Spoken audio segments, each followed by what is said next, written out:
So you found 3 lovely gifts for somebody important, and then I'm going to show you how to turn them into an elegant gift tower. You're going to want to put each gift into a box. If it's already in a box, fantastic. Once everything's boxed, start with the largest box. My favorite thing about Ballard Prescott wrapping paper is it's double-sided. So we're going to alternate sides to create a really impactful gift tower. I'm going to start with the poinsettia side. For the second gift in the tower, the mug, we're going to use the stripe side. And for the last gift, the gift card, we're going to go back to the poinsettia side. Now we've got everything wrapped and stacked. I recommend using a thicker ribbon to really hold the gifts in place.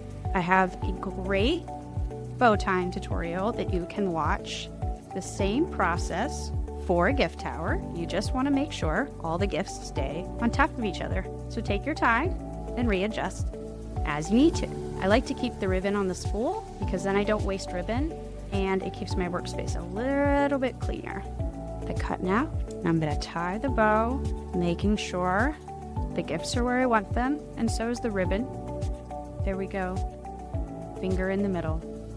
Now you've taken 3 gifts and presented them in a really wow and fun way.